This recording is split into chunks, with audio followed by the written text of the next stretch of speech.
Good morning, Facebook, YouTube, and anyone else out there listening. I just wanted to come to you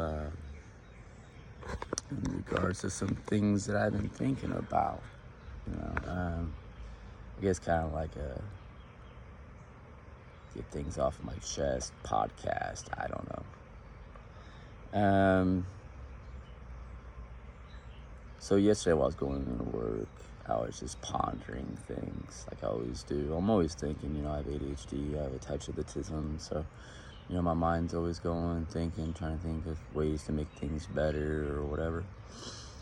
And a lot of things I think about are world things, like human things, like that include all of us, not just myself. I was just thinking about, I was just seeing how people drive and how there's just no care for anybody else, and what anybody else is doing, it's all about me and where I'm going and what's important for myself. And that got me thinking, that's how we are in life. That's what society has taught us. It's like society is a me and I society. It's not a we or an us society anymore.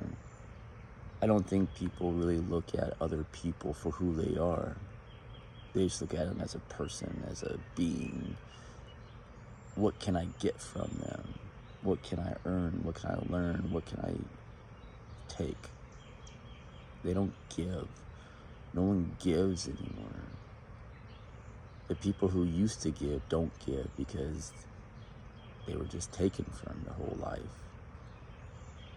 We need to get away from that. We need to get back to thinking about other people and people's feelings, who they are. I was having a discussion with a friend the other day. I saw a homeless guy standing on the street corner, and I just kind of thought about him.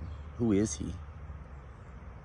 What are his wants, his desires, his needs? What does he love? He has feelings too. He has parents, he has possibly kids, friends.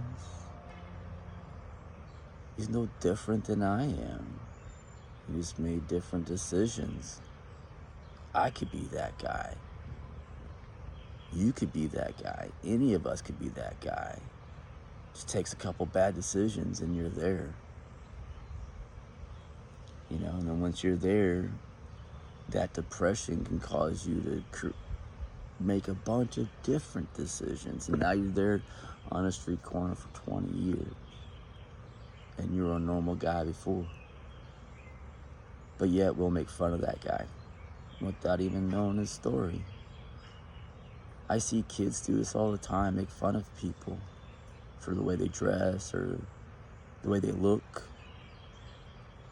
their name, the way they talk. Things that they have no control over, they get made fun of by kids. And these are and I see adults do it too. I see adults do it in front of their children, and then they wonder why their kids are buttheads. I don't know. Maybe it's because you're a butthead. Maybe it's because you taught them that. Kids are sponges, man. They absorb you, and they look up to you because you're their parent. And so they're going to mimic everything you do because they want to be like you. They don't know any different. They learn from their environment. Society learns. We all learn from our environment. We have to change the environment if we want to change the world. If we don't change the environment, this is what we have, and it's just going to get worse. Think about each other. Think about the next time you want to make fun of someone because of the way they look, the way they talk, the way they smell, whatever, because they're a little different. Think about their story, who they could be. Maybe they're different because they were in a car accident and they had a traumatic brain injury that has affected and changed their life forever. And now they got some jackass making fun of them because they're a little different. Reverse the role. Put yourself in their shoes. If we want peace in America, if we want peace in this world, we're going to have to change the environment that we live in. And that starts with us. That starts with each and every one of us, treating each and every one a little bit different. You know, I grew up in the 80s and we were taught the golden rule. Treat others as you'd want to be treated. Why can't we get back to that? I guarantee you, if everyone treated everyone the way they want to be treated, everybody would be successful. Everybody would be fine. It would, like, I don't know. Of course there's going to be crime. Of course there's going to be bad people in this world. There's sin, there's Satan in this world. There's evilness in this world. So that will always be there. But just imagine if everyone thought of everyone else before they said something or before they did something. Just think about that.